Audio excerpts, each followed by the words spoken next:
दाखवून घ्यायचं. या इकडे तुमचं जरा सांगतो तुम्हाला आता.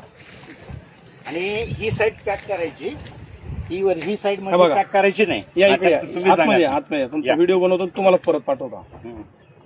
बेडमॅट तुम्ही टाकली, ह्या बेडमध्ये तुम्ही 2 टाकल्या. आता हे अंतर तुमचं किती आहे? 10 फूट. मी तुम्हाला सजेस्ट काय करतोय की तुम्ही 5 फुटाची विडमॅट टाका. कुठे? इथे विडमॅट इथे माझ्या पायापाशी फिट केली, राहिले तुमचं 5 फूट. आता बघा हे झालं तुमचं 5 फूट. प्रक्रिया समजून घ्या. झाडाला 100% विडमॅट वर्षभर चालत नाही. खत असेल, ऊन असेल, आलंच पाहिजे. गवत असेल, सडलं पाहिजे. त्याच्यामुळे आपल्या मुलांना जो नायट्रोजन मिळायचा आहे तोही मिळालाच पाहिजे.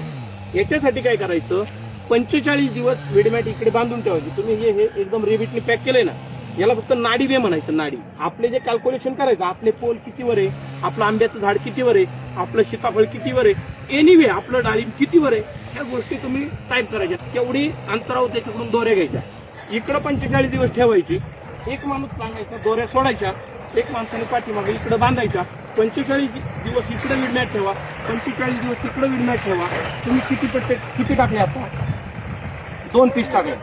45 दिवस जर इकडे ठेवली आणि 45 दिवस जर इकडे ठेवली असती, हा मधलाही भाग तुमचा की आता तुम्हाला इथे पण येणारच आहे. आता तुम्ही ट्रॅक्टर घालणार आहे, 100% ट्रॅक्टर लागला ना, 100% तुम्हाला ट्रॅक्टर घालायचीच गरज आहे. आणि सगुणा बागचं थोडंसं बघा तुम्ही. त्यांनी काय सांगितलं, शेतीमध्ये फन्नीच करायची नाही.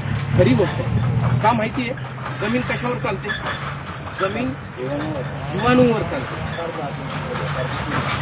फुटला नाही पाहिजे. तो फुटला म्हणजे काय? तुमची गांडुळं मारणार, तुमचे जीवाणू मारणार. जमीन तर जीवाणूवर चालते, आपण तर जीवाणू मारतोय. बरं, जीवाणू कुठे राहतात? जमिनीच्या खाली काय? मुरुम आहे.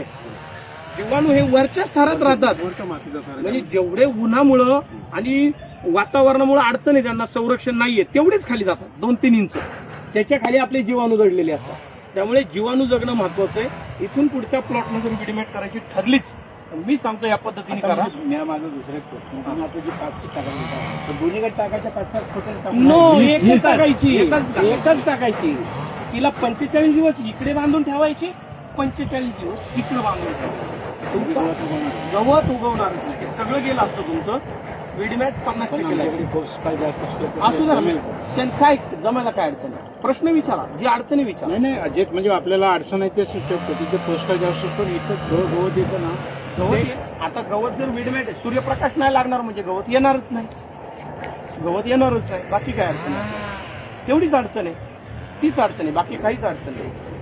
आवडलं तुम्हाला? पटलं सर? हा.